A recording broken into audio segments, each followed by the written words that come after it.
Saludos cordiales participantes.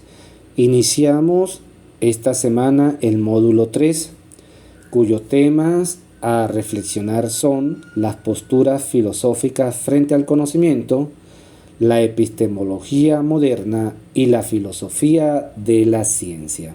A continuación haré una síntesis de las principales corrientes filosóficas y pensamientos filosóficos que se destacaron en cada uno de estos temas que conforman el módulo 3.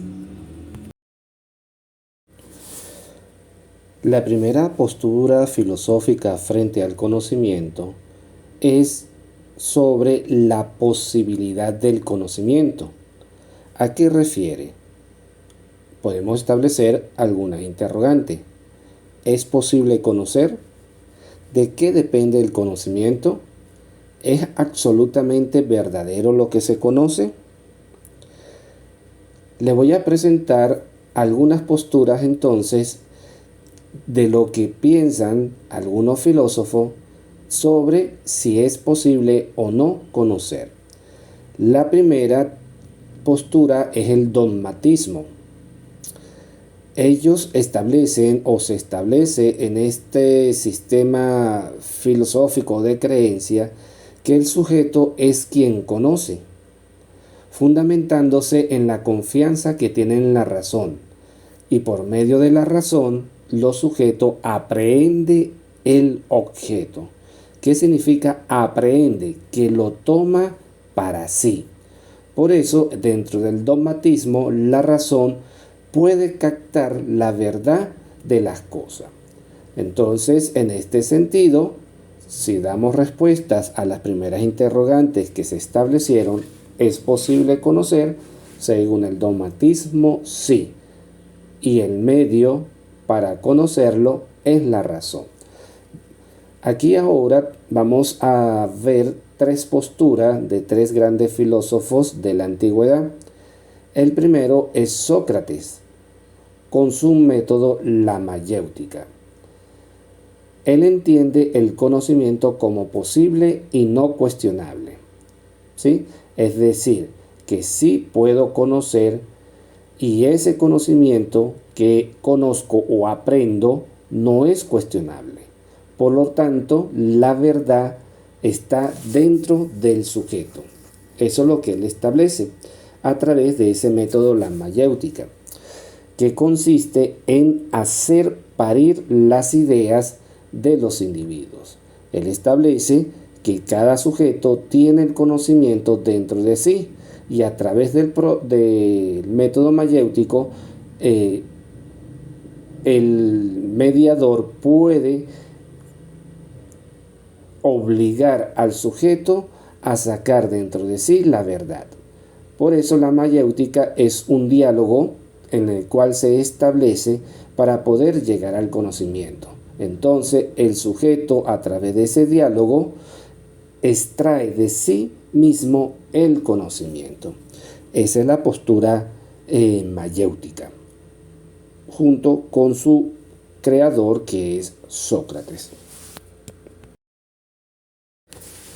La segunda postura dogmática nos la ofrece Platón. Uno de sus teorías bien interesantes, y los invito, hay suficiente material dentro de la web, como también por YouTube pueden conseguir algunos videos bien interesantes, es el mito de las cavernas. Él plantea que existen conceptos universales. ¿Qué son esos conceptos universales? Son aquellos que no tienen ninguna característica específica. Por ejemplo, caballo, perro, casa, carro, esos son conceptos universales que al uno nombrarlo, cada uno de nosotros y cada uno de ustedes, por supuesto, identifican de una vez de lo que estoy conversando o lo que estoy hablando. En este sentido, él plantea que los sentidos recuerdan esas cosas que el alma ya sabe. ¿Por qué el alma ya sabe? Él plantea que existe un mundo ideal. En ese mundo ideal existen los conceptos universales, por lo tanto, el alma está impregnada de esos conceptos universales. Entonces, cuando el alma reencarna en el mundo terrenal, debe practicar el sumo bien. Practicar el sumo bien en el sentido de recordar todas esas ideas que estaban en el mundo ideal. Y a partir de o a medida que va recordando esas ideas, se va haciendo una persona más sabia. Y cuando llega a la plenitud de la sabiduría, ya puede volver a retornar a ese mundo ideal. Ojo, estoy hablando de un planteamiento que tiene más de 2500 años, pero es interesante porque son aún teorías que tienen algunos matices que se pueden utilizar actualmente.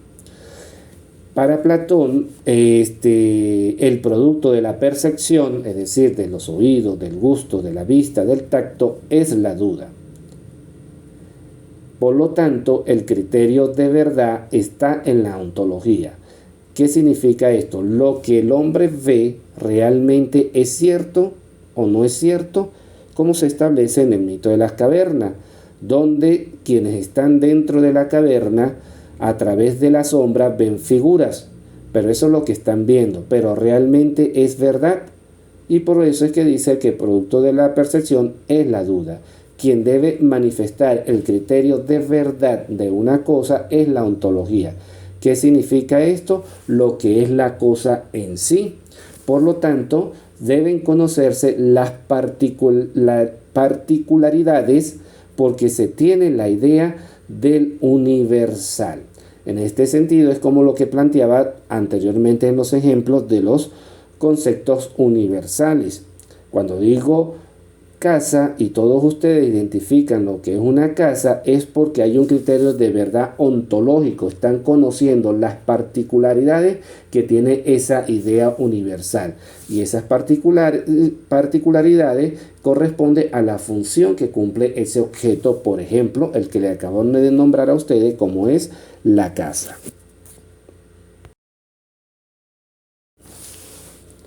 La tercera posición dogmática la tenemos en la teoría del conocimiento de Aristóteles. Él, a diferencia de su maestro que es Platón, ofrece una perspectiva totalmente diferente y contraria a la platónica. Él manifiesta que lo sensible es el conocimiento verdadero. Recuerden ustedes que Platón decía que la percepción o lo sensible es el producto es la duda. En el caso de Aristóteles no. Él dice que todo lo que se percibe a través de los sentidos es el conocimiento verdadero. Claro está, él hace la acotación, mas no es válido porque siempre se incurre en errores. Entonces, ¿cuándo se alcanza lo verdadero? Entonces, para poder alcanzar lo verdadero hay que elaborar una serie de conceptos en el cual el hombre realiza desde su intelecto. Es decir, utilizando la lógica, la razón y dándole un sentido o una conceptualización a eso que percibe, es que se habla de un conocimiento verdadero. Si ustedes pueden ver acá y lo llevan a nuestra realidad actual, estaríamos hablando de un procedimiento científico, ¿sí? Y esta propuesta la hace Aristóteles hace más de 2500 años. Para llegar, este concepto permite llegar a la esencia de las cosas. Es decir, a través del intelecto es que podemos conocer lo que las cosas son. Por supuesto, primero debió haber pasado por los sentidos y de los sentidos pasa al intelecto y a partir de aquí identifico la esencia del objeto. Por lo tanto, hay verdad cuando lo que se piensa se adecua a la realidad.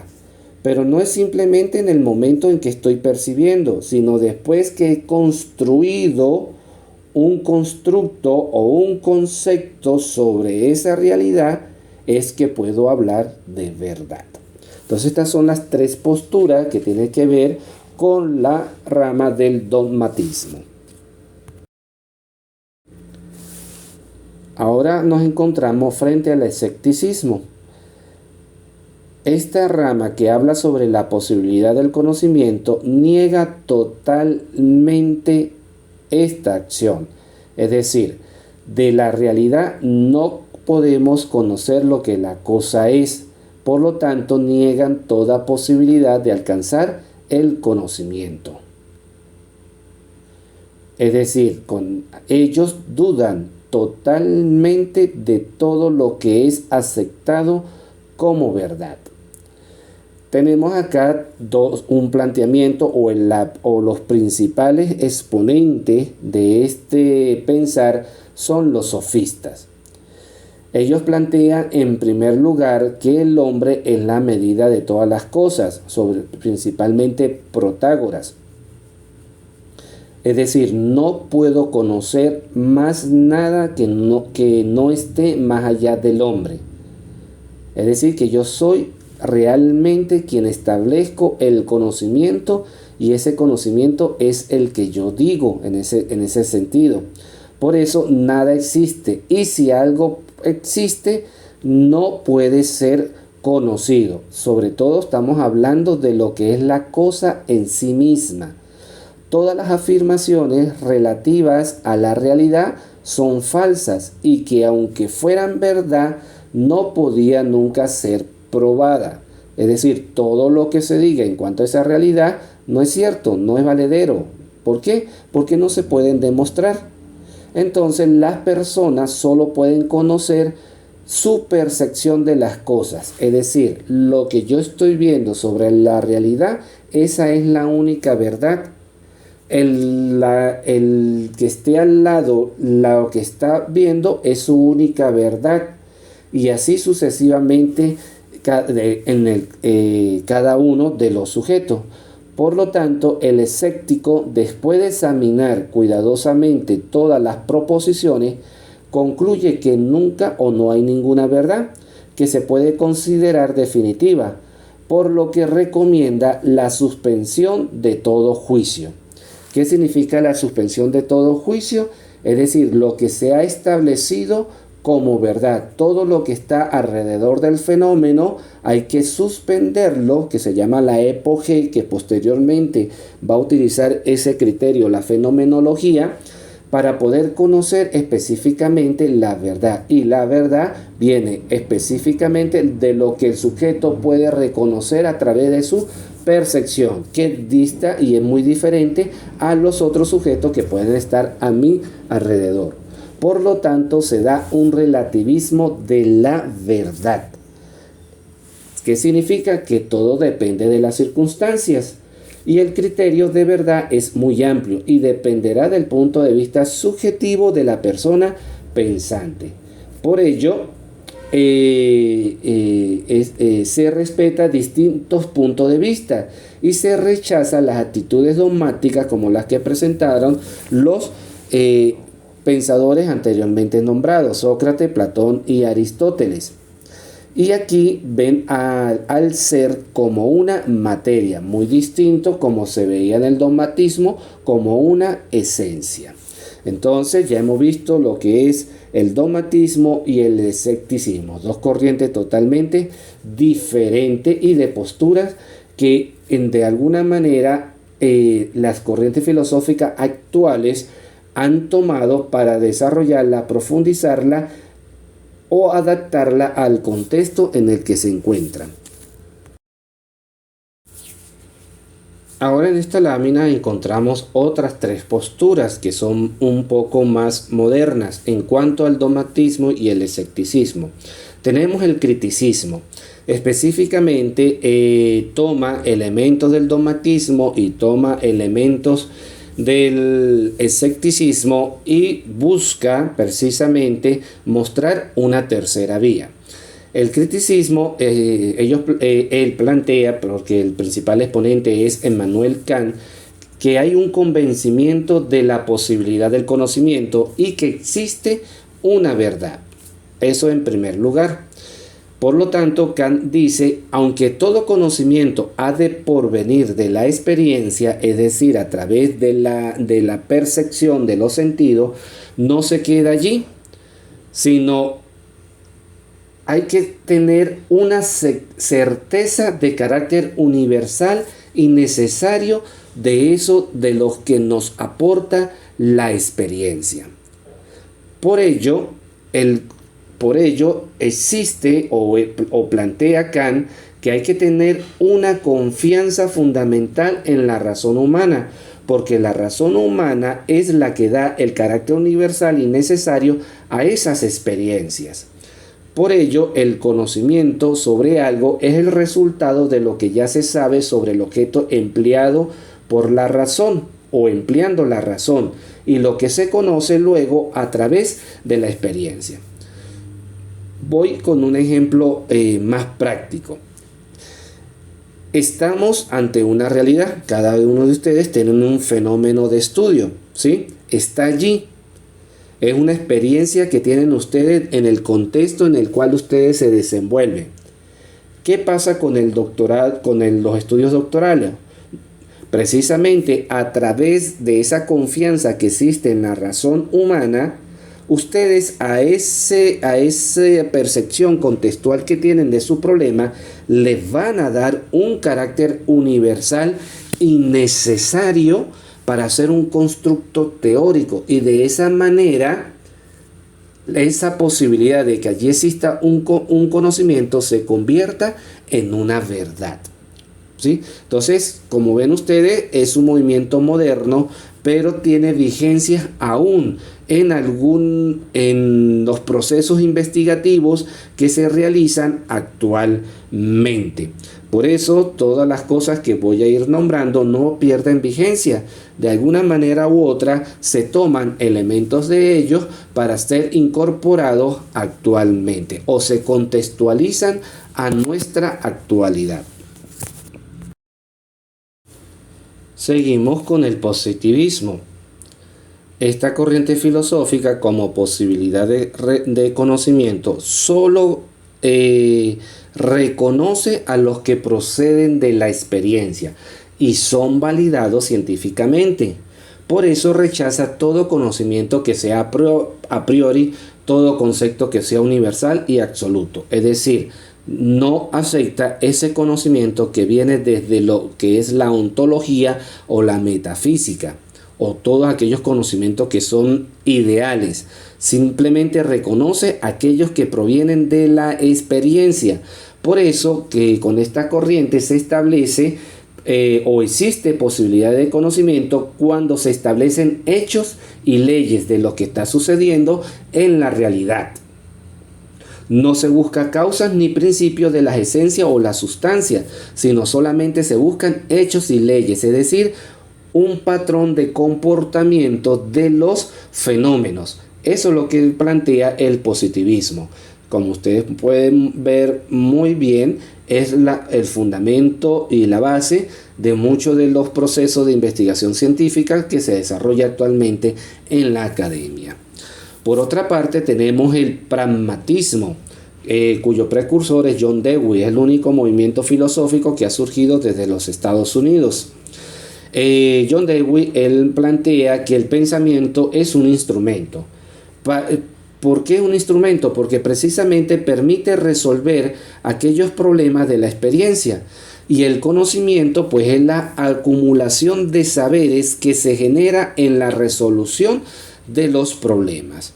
Es precisamente lo que muestra la sociedad americana, una sociedad totalmente pragmática, y precisamente está en ello. ¿Cómo es el saber o cómo se desarrolla el saber dentro de ese contexto? Precisamente a medida que van resolviendo problemas, van tomando aquellos elementos totalmente valederos, y eso es lo que es el real conocimiento. Y en este sentido, en esta corriente se sustituye la noción de verdad por útil. Es decir, la verdad significa lo valioso y útil que puede ser una cosa para la vida en la conducta humana. Aquello que no es útil no es verdadero y no es bueno para la sociedad, sino simplemente debe mantenerse en la sociedad aquello que es valioso y útil. Por lo tanto, se plantea ¿qué es el hombre? Y es simplemente el hombre es un ser con voluntad y acción, mas no pensante, porque a través de la voluntad y la acción puede resolver problemas, y a través de la acumulación de esos saberes en la resolución de problemas es que se alcanza la utilidad de la realidad, mas no la verdad. Ahora veremos las posturas filosóficas sobre el origen del conocimiento. Anteriormente vimos sobre la posibilidad del conocimiento con las 5 corrientes filosóficas ya señaladas: dogmatismo, escepticismo, criticismo, positivismo y pragmatismo. Ahora vamos con las del origen del conocimiento, como ya se los indiqué. La primera es el racionalismo. Ellos se plantean que la causa principal del conocimiento reside en el pensamiento, es decir, en la razón. Por lo tanto, un conocimiento es real cuando posee la necesidad de una lógica y validez universal. Es decir, que todos, por ejemplo, toda la humanidad, reconozca esa realidad.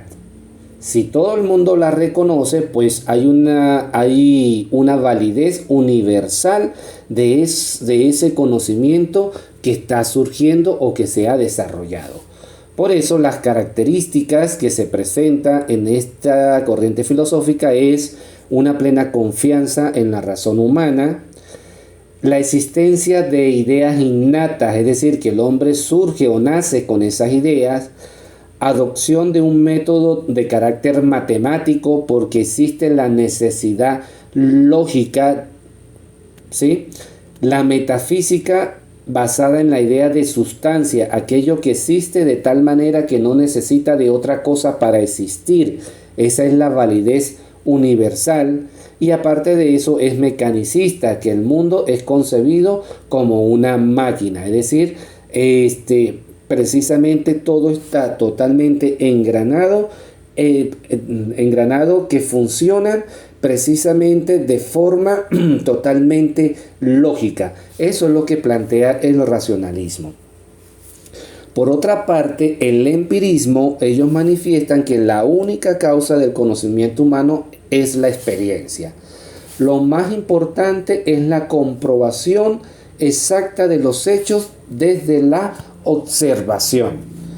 Pueden ver acá ustedes que está totalmente relacionado con el positivismo, igualmente con la parte dogmática planteada por Aristóteles, y la racionalista tiene una relación totalmente directa con lo que es la parte del dogmatismo planteado por Platón y Sócrates.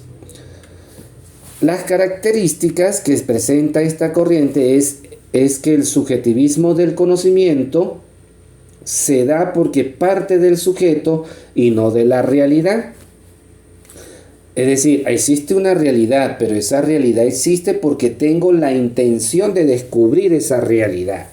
La experiencia es la única fuente del conocimiento. El conocimiento humano es limitado porque la experiencia es su límite.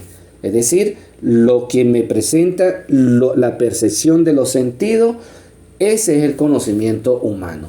Y el método experimental y las ciencias empíricas son los medios para alcanzar el conocimiento, totalmente de lo que planteaba el positivismo.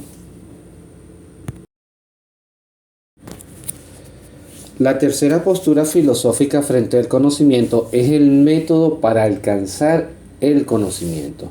Aquí nos encontramos con 3 corrientes: el materialismo, la fenomenología y la hermenéutica. El materialismo establece que toda la existencia puede reducirse a la materia o a un atributo o efecto de la materialidad. Por lo tanto, la materia, lo que se puede percibir, es la última realidad y el fenómeno de la conciencia. Quien hace el planteamiento es Karl Marx. Él dice que el conocimiento es pragmático y tiene el objetivo de transformar. Y todo conocimiento es siempre derivado de la actividad del sujeto. Si ustedes se fijan directamente acá, está totalmente vinculado con el pragmatismo. Por lo tanto, el criterio de verdad tiene que ver con la capacidad de conocer que tiene el sujeto. Y sobre todo lo que aquí se plantea, que la capacidad de su sujeto de transformar, y se transforma a través de los saberes que desarrolla para resolver los problemas. Y ustedes dirán, pero aquí existe una contradicción. Si el pragmatismo es la principal corriente que se ha generado en los Estados Unidos, el centro del capitalismo mundial, y el materialismo por Karl Marx, quienes lo han tomado los socialistas como bandera y fundamento de sus saberes, entonces existe una contradicción allí. Pues no. Precisamente existen estos elementos que ofrece el marxismo, que fue tomado por el pragmatismo y es aplicado a la sociedad americana. Algo bien interesante por allí para conocer. Por otra parte, la fenomenología ve al mundo como un conjunto de percepciones organizadas, y esas percepciones están regidas por una ley, y esa ley la tiene precisamente la parte de la conciencia, la psique receptora de lo que está viendo ante la realidad.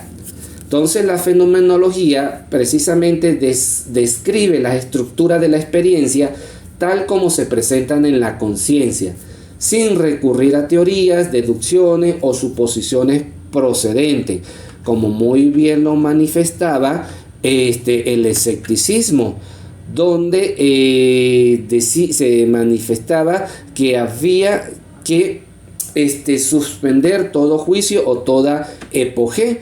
Eso es lo que pasa con la fenomenología. Hay que recurrir a teorías, hay que describir la estructura sin recurrir a teorías, ni deducciones, ni suposiciones procedentes. Entonces vemos acá que la fenomenología tiene algo del escepticismo. Y por otra parte, la hermenéutica establece que la verdad simplemente es fruto de una interpretación. Entonces, el ser, que es el mundo, el hombre, es una gran obra textual inconclusa que se comporta de forma análoga a como lo hace el lenguaje escrito. Por lo tanto, la hermenéutica nos permite también interpretar al hombre, nos permite interpretar el mundo, porque esa realidad que está allí no es una obra textual, pero es analogía de una obra textual, y por lo tanto se puede aplicar la hermenéutica. La característica de este movimiento filosófico está en la lingüisticidad del ser, es decir, que el modelo de interpretación del texto se traslada al ámbito ontológico, porque la hermenéutica sobre todo se utilizó para la interpretación de los libros sagrados y posteriormente fue proyectado hacia otros textos literarios, y entonces actualmente se busca que el mundo precisamente es, como lo dije anteriormente, es un lenguaje escrito, por lo tanto se puede utilizar la hermenéutica para su interpretación. Y el ser es temporal o histórico, entonces el mundo debe ser pensado como algo continuamente fluyente, ¿sí? En ese sentido, la hermenéutica es uno de los métodos para poder adquirir el conocimiento. Ok, ya hemos visto el primer tema de este módulo, que tiene que ver con la postura filosófica frente al conocimiento, como son la posibilidad del conocimiento, el origen del conocimiento y el método para conocer. Y vimos diferentes corrientes filosóficas. Ahora vamos a la parte de la epistemología moderna, donde vamos a conocer, quizás se van a repetir algunas corrientes filosóficas, pero aquí lo que nos interesa es considerar a la epistemología como lo hablamos en la clase número 1, en la cual se consideraba a la epistemología como aquella disciplina que permite específicamente reflexionar sobre los problemas cognitivos, sobre todo desde tipo científico, y eso es lo que vamos a estudiar ahora desde diferentes corrientes epistemológicas.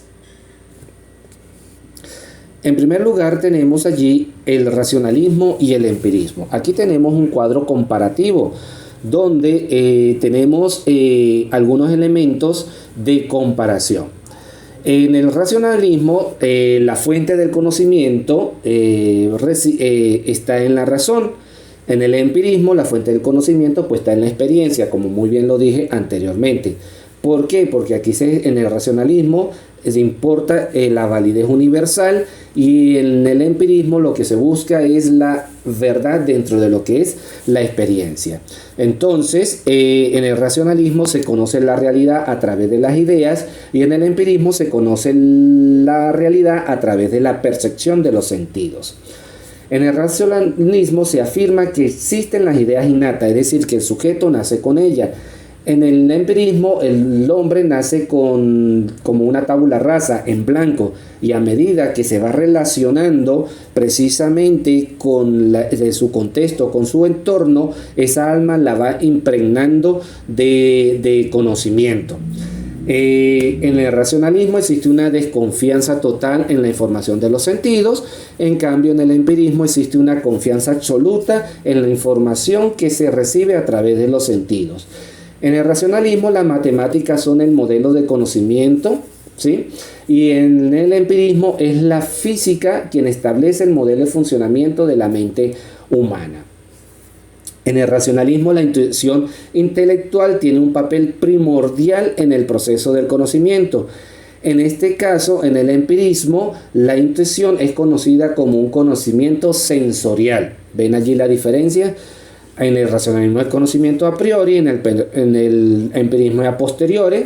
En el racionalismo las verdades fundamentales lo son por evidencia lógica, por la construcción del discurso, donde las premisas permiten llegar a unas conclusiones. En cambio, en el empirismo las verdades fundamentales son porque se imponen los sentidos. La forma de conectar verdades y aumentar el conocimiento es la deducción según las reglas lógicas. Parto de lo general para llegar a lo particular. En cambio, en el empirismo, la forma de conectar las verdades es aumentando el conocimiento a través de la asociación, es decir, por la repetición de hechos particulares se va construyendo el conocimiento a través del proceso inductivo de lo particular a lo general, y se extrae de allí la verdad. Y entonces en el racionalismo lo real de las cosas es su forma, ¿sí? Es la idea.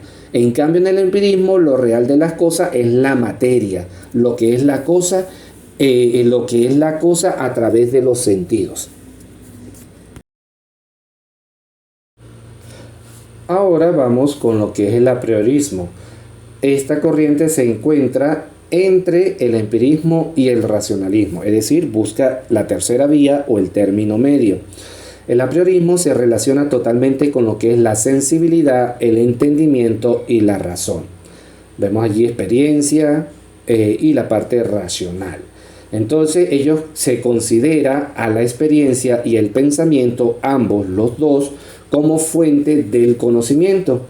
Se presenta elementos a priori como las formas que proceden del pensamiento, y esta forma es la que se le imprime a la materia empírica y le da la razón de ser a esa materia empírica, es decir, que le da una conceptualización a esa materia empírica que tengo ante la sensibilidad o ante la percepción de los sentidos. Eso es lo que plantea el apriorismo.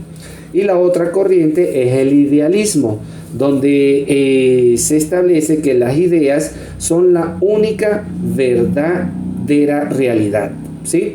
Las ideas son la única verdadera realidad, mientras que las materias son inestables, las ideas siempre son duraderas. Un caso típico, vamos con el ejemplo de carro. Carro es una idea que se manifiesta y es totalmente duradera. Ahora bien, si vemos la historia de los carros, han ido cambiando totalmente su parte de la materia. Es decir, que a eso es que se refiere el idealismo. Se transforma la materia, por lo tanto es inestable.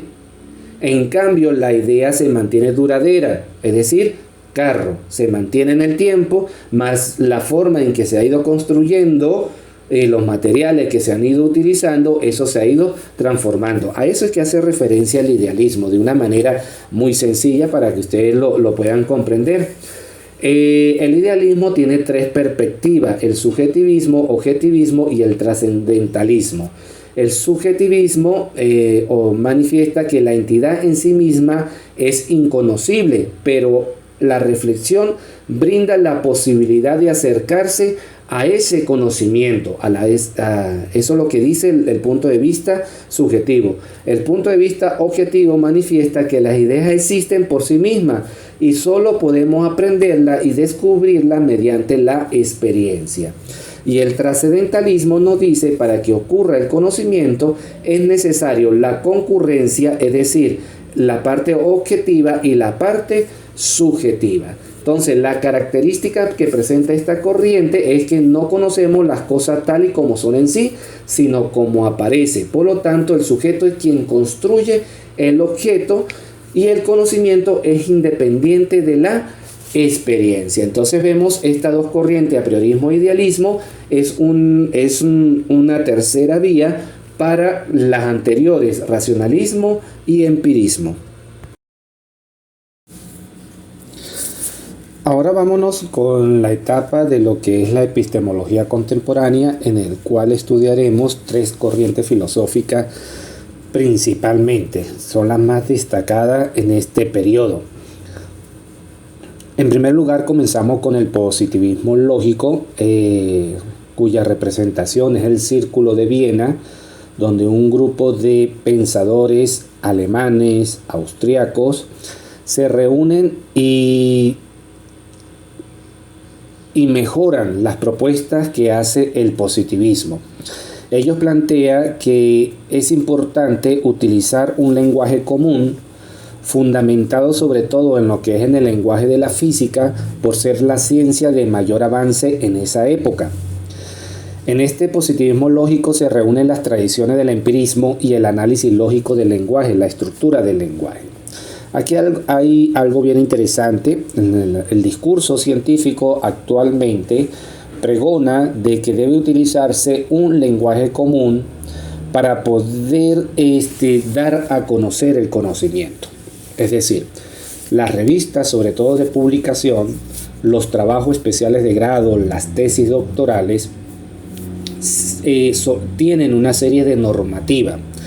Y la normativa hace referencia principalmente a esto, de que exista una estructura y exista un lenguaje común para que pueda comprenderse todo el conocimiento configurado o construido a través de los procesos de investigación.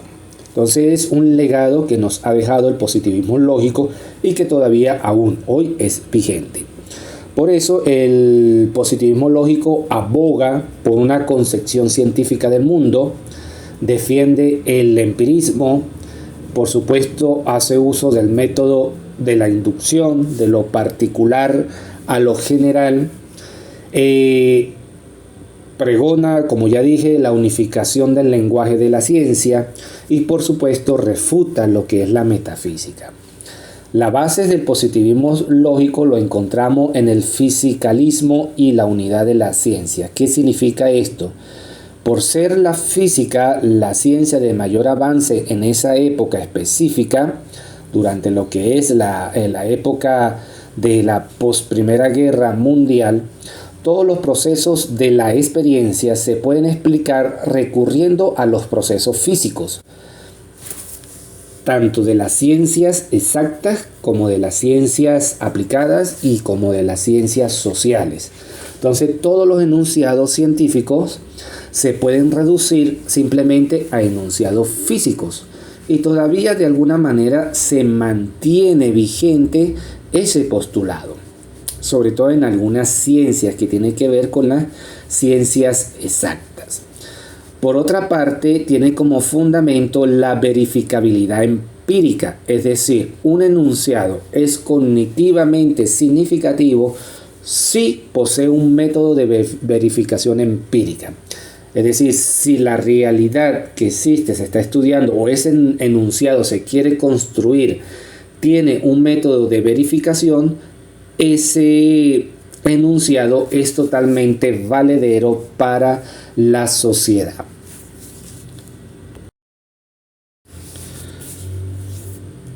Otra de las corrientes es la fenomenología. Surge ante todo con la finalidad de superar la dicotomía que existe entre sujeto y objeto, que eso está plasmado totalmente en el pensamiento occidental. ¿Sí? Esa diferencia entre sujeto y objeto, la fenomenología no está de acuerdo, por lo tanto hace una propuesta. ¿Quién es el que inicia este proceso? Precisamente Edmund Husserl. Él manifiesta que lo que une al observador a lo observado es la experiencia, la percepción que existe entre el sujeto y el objeto. En este caso, él lo llama lo observado y el observador, para eliminar esa dicotomía sujeto-objeto. Entonces, precisamente esa experiencia es nuestra forma personal de experimentar el hecho, el fenómeno de nuestra existencia en el mundo y de los fenómenos que están a nuestro alrededor. Por eso el objetivo de la fenomenología es la comprensión de los fenómenos tal como se muestran en la conciencia, porque la conciencia del sujeto es quien lo experimenta y lo observa.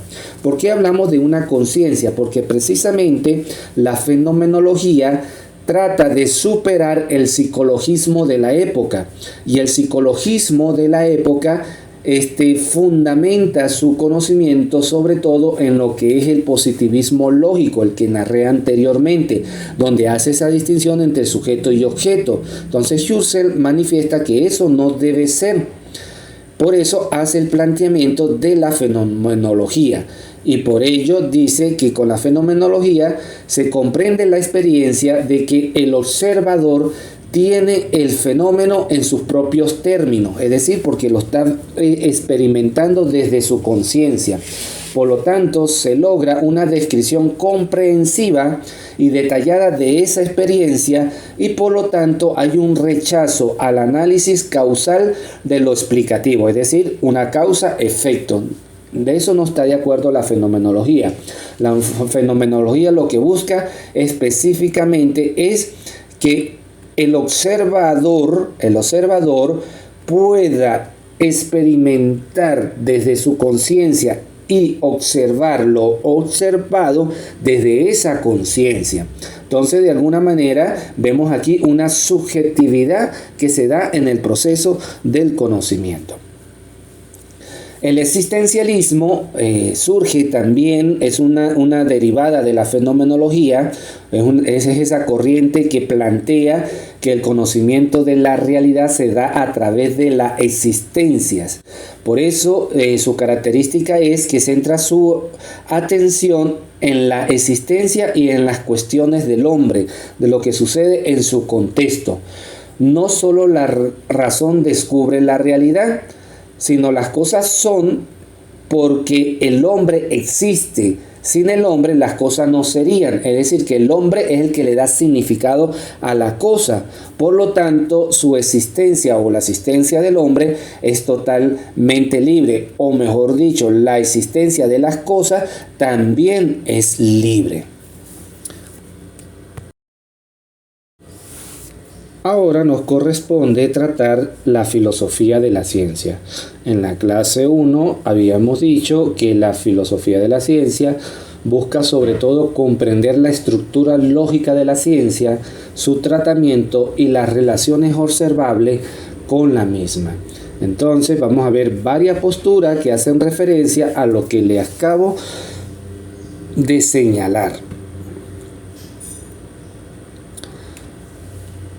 En primer lugar, tenemos el auge del paradigma positivista, donde el principal representante es el primer Wittgenstein. ¿Por qué se llama el primer Wittgenstein? Porque él tiene dos periodos en el desarrollo de su pensamiento. Y esta primera parte es la que nos interesa, que tiene una relación directa a lo que es la filosofía de la ciencia. Él parte del análisis del lenguaje, de la relación entre las palabras y las cosas. Es decir, las cosas existen y se comprenden porque están escritas, tienen un lenguaje para su comprensión. Por lo tanto, hay que analizar el lenguaje para poder comprender las cosas. Entonces, el lenguaje está compuesto por proposiciones. Entonces, una proposición es una imagen, es una figura o pintura de la realidad. Es decir, el lenguaje expresa la realidad del mundo que está fuera del sujeto. Es una forma de poder entender y comprender esa realidad. ¿Por qué en los procesos de investigación hay que escribir, dar a conocer lo que se está investigando? Precisamente por lo que acabo de señalar. Si no escribimos, si no compartimos, no conoceremos esa realidad en estudio que a lo mejor muchos desconocen. Por lo tanto, el lenguaje es necesario. La forma lógica de la proposición debe concordar con la forma del hecho que representa. Es decir, el discurso científico debe estar vinculado totalmente con el hecho que está representando. Si yo al frente tengo un gato y voy a estudiar el gato, yo no puedo escribir sobre un perro. ¿Lo ven? Es una cosa ilógica. Entonces la forma lógica es que si frente a mí tengo como objeto observado un gato, el lenguaje tiene que adecuarse específicamente o concordar con esa forma que tengo al frente, que es el gato.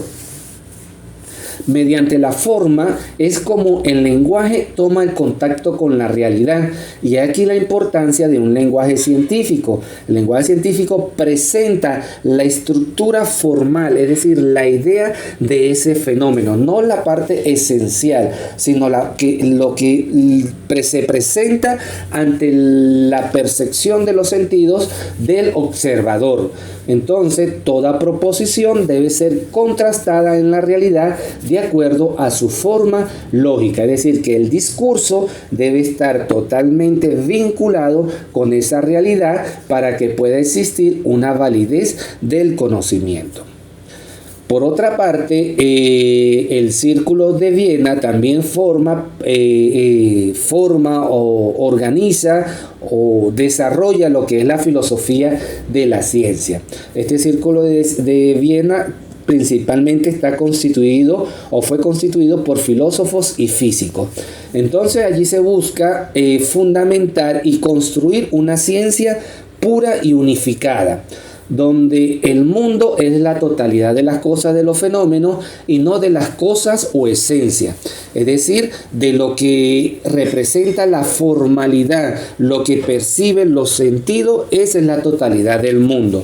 Por lo tanto, proponen un programa para que la ciencia justifique las teorías científicas sobre la base de los enunciados observacionales que describen los hechos. Entonces, este lenguaje, a través de enunciados que el observador observa específicamente de la realidad y describe, conforma lo que es la experiencia, y por lo tanto desarrolla las teorías científicas. Y por supuesto se impulsa lo que es el inductivismo, es decir, partiendo de hechos particulares, llegar a hechos generales.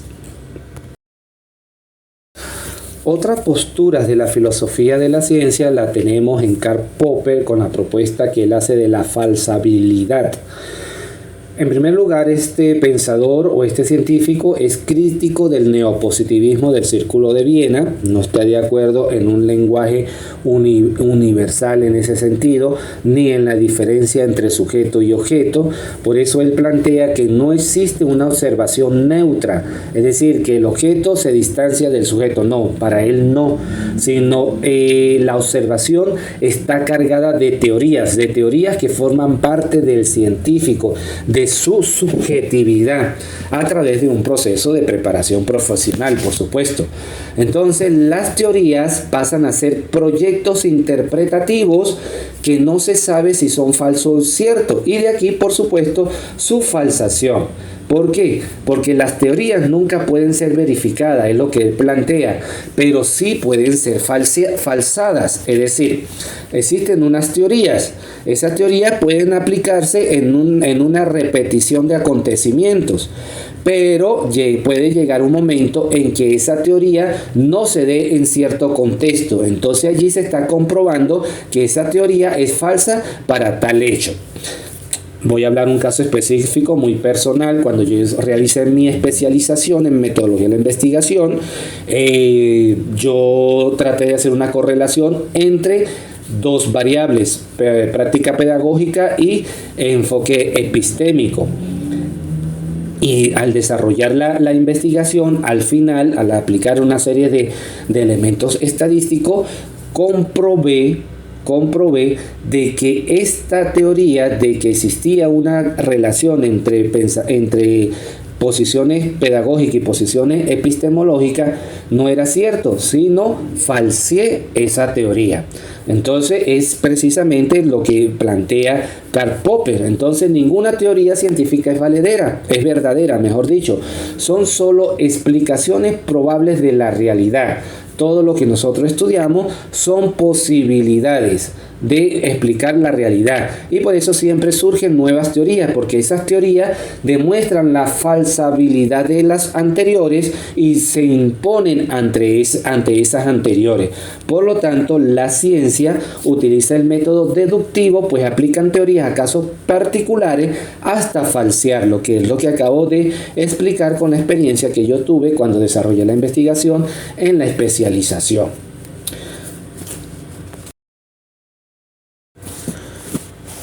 Continuamos ahora con el segundo Wittgenstein y los juegos del lenguaje, es decir, ya Wittgenstein supera su primera propuesta filosófica en cuanto a lo que son las teorías de desarrollo científico. Él plantea que las palabras no se pueden entender fuera de sus contextos o de las actividades humanas no lingüísticas, es decir, el conocimiento está estrechamente relacionado con las palabras con que se desarrollan, pero no universalmente, sino desde una postura contextual. Por eso, los hechos ya no son expresados objetivamente por medio de un lenguaje formal, sino de la realidad solo podemos obtener interpretaciones inscritas por una sociedad o una cultura determinada. Es decir, la cultura es la que va a darle forma al discurso científico, y los hechos, por supuesto, van a ser observados de acuerdo a la cultura en la que se ha formado cada investigador. Por eso, ahora el modelo investigativo ya no es el analítico como él hizo en su primera propuesta junto con lo que es el Círculo de Viena, sino ahora el nuevo modelo de investigación es el descriptivo, donde precisamente se caracteriza la realidad en función de las interpretaciones de una cultura, una sociedad determinada hacia ese hecho en estudio. Por otra parte, tenemos las revoluciones científicas propuestas por Thomas Kuhn, en el cual él establece la inconmensurabilidad de las teorías científicas. Es decir, las teorías científicas no pueden ser comparadas. Entonces, él manifiesta que la historia es la que determina el paradigma reinante, totalmente relacionado con la segunda propuesta que hace Wittgenstein sobre los juegos del lenguaje. Entonces, de acuerdo al contexto cultural en el cual se encuentra el investigador, es cuando es el paradigma que le da nota o que impregna la investigación a realizar. Por lo tanto, la ciencia no evoluciona, sino que una teoría científica sustituye a otra. Claro, diferente a la propuesta que hace Popper. Popper habla de una falsabilidad de las teorías. En este caso no. En este caso Thomas Kuhn dice es que una teoría sustituye a la otra. No es que la ciencia ha evolucionado, sino que surgen nuevos conocimientos a partir de las investigaciones y por supuesto una teoría debe sustituir a la otra. En este caso, ante las anomalías de la ciencia normal, científicos revolucionarios explican esas anomalías y se convierten en portadores de verdad. Es así como un nuevo paradigma o una nueva teoría pasa a ser la nueva explicación de la realidad. ¿Qué quiere decir esto?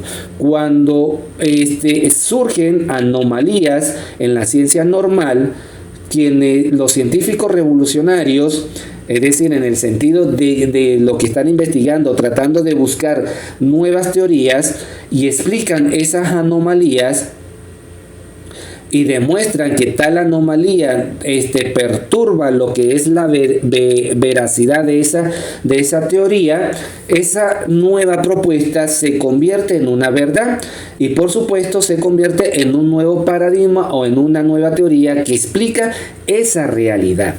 Entonces, esta es la propuesta que hace Thomas Kuhn en cuanto a esas revoluciones científicas. Una teoría siempre sustituye a otra teoría. Vamos ahora a ver lo que es la vigilancia epistemológica que nos comparte Gastón Bachelard.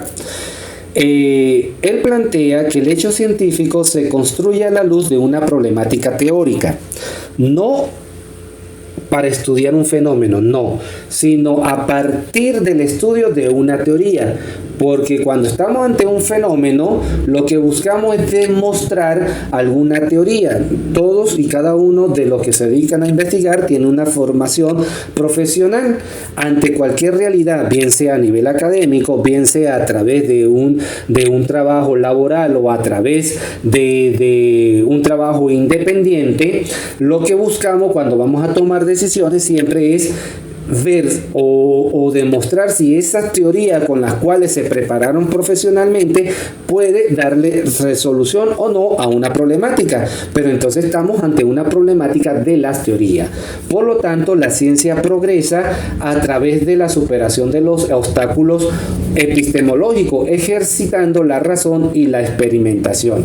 ¿Qué quiere decir esto? Que la ciencia no produce verdad, sino busca la mejor manera de preguntar a través de las rectificaciones. Eso quiere decir que a través de las preguntas que hace ante el uso o la problemática teórica es que puede ir rectificando esas teorías y de esa manera es que la ciencia va progresando. Por lo tanto, la verdad no es una opinión, sino es el proceso de abstracción que debe hacerse para llegar a captar la realidad. Es decir, ese fenómeno que se está viendo, que se está observando, la abstracción que uno realiza como investigador es cuando se está produciendo una verdad. No es la opinión que uno va a establecer, sino es la aplicabilidad teórica que uno realiza sobre ese fenómeno. Entonces, nada se da de forma espontánea, todo se va construyendo. ¿Sí? Se va rectificando lo que existe y buscando siempre la mejor manera de presentar esa problemática teórica. Por lo tanto, el conocimiento empírico es un obstáculo para la ciencia porque está cargado de valores sensibles. Es decir, la percepción no es tan objetiva como lo planteaba el positivismo lógico o lo planteaba el Círculo de Viena, sino que el conocimiento empírico, esas valoraciones que hacemos de nuestras percepciones, está totalmente cargada de subjetividades. Eso es lo que hace o plantea Bachelard y por lo tanto hay que vigilar epistemológicamente esos constructos teóricos. Por eso, en la misma línea está Pierre Bourdieu, que plantea la ruptura epistemológica. Y él sigue con la idea de que el hecho científico no se construye y que los obstáculos para esa construcción científica son las prenociones, el concepto de naturaleza humana, el lenguaje común, el profetismo y la tradición teórica. Esos son obstáculos que se presentan al momento de la ruptura epistemológica. Entonces, con eso hay que romper. Por lo tanto, debe tomarse en cuenta el origen social e histórico de las teorías con las que se interpreta la experiencia. No toda teoría va a explicar el fenómeno que nosotros estamos estudiando. Para poder seleccionar una teoría, uno debe saber de dónde proviene esa teoría, quién escribió esa teoría y en qué contexto vivió quien escribió esa teoría. Si existe vinculación con el entorno que yo estoy investigando, esa teoría es valedera para dar cuenta de lo que estoy estudiando. Si no lo es, no lo debo tomar. Por eso se habla de una ruptura epistemológica y por eso se habla de una vigilancia epistemológica. De esa manera es que se construyen las investigaciones desde un orden doctoral. Por lo tanto, los momentos epistemológicos de la ruptura epistemológica son ruptura, construcción y prueba de los hechos. Por lo tanto, la observación, que es mera recogida de datos para el positivismo, se torna realmente científica cuando se es consciente de la teoría que lo sostiene. Entonces, todo dato no es valedero o no tiene veracidad si no existe realmente una teoría que lo sustente o que lo sostenga. Entonces, es importante estas dos propuestas que nos hace Bachelard y Bourdieu: la vigilancia epistemológica y la ruptura epistemológica. Y por último vamos a ver el anarquismo epistemológico propuesto por Paul Feyerabend.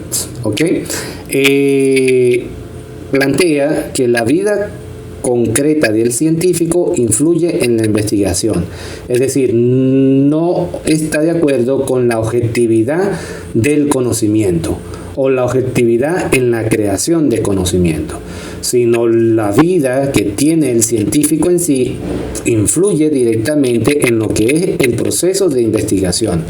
Por eso no existe sistematicidad alguna ni racionalidad de la ciencia al momento de investigar, que son una de las características que nosotros podemos encontrar en la diversidad de referencias bibliográficas. Entonces, el científico procede de acuerdo a sus condiciones históricas y subjetivas, muy bien como lo plantean Bachelard y Bourdieu. En este sentido, en la investigación científica no hay reglas, no hay método establecido, sino todo vale. Por eso es que se habla de un anarquismo epistemológico, es la propuesta que hace Feyerabend. En tal sentido, la racionalidad no es la única forma de hacer ciencia. Entonces es necesario la democratización del conocimiento, porque con ello se habría podido llevar a una auténtica ilustración y no a la sustitución de una clase inmadura por otra. Entonces, en función de lo que él plantea, no está de acuerdo con esta serie de corrientes anteriores como el positivismo lógico, el círculo de Viena, sino precisamente hay que dar una apertura a lo que es el conocimiento. Después que se acepta o se inventa algo, eso debe justificarse. Entonces el proceso racional es lo segundo. No hay una imparcialidad ni una ingenuidad al momento de comprobar hipótesis. Por lo tanto, el contexto cultural es el que da sentido y certeza a los descubrimientos científicos, igual a la propuesta que hacen los autores anteriores. Ahora bien, ¿por qué hemos hecho todo este largo recorrido a través de diferentes corrientes filosóficas, a través de diferentes pensadores, de una forma muy sintética? Por supuesto, de esto hay que profundizarlo y hay que reflexionarlo más, que es principalmente la tarea de ustedes en ese sentido. Entonces, es importante tener este conocimiento, como muy bien ustedes lo han podido escuchar a lo largo de la explicación, porque no pierden vigencia. Muchos de estos elementos ayudan a desarrollar los procesos de investigación de lo que ustedes van a desarrollar ahora dentro de lo que son los estudios doctorales. Es decir, porque es importante conocer epistemológicamente todo lo que es la sistematización de una investigación y de esta manera ustedes poder tomar decisiones certeras de tal manera que le dé validez a esas construcciones teóricas de las cuales ustedes están iniciando o proyectando a realizar. Entonces, con esto culminamos en forma muy sintética lo correspondiente al módulo 3 de la asignatura Epistemología de la Gerencia Evaluativa.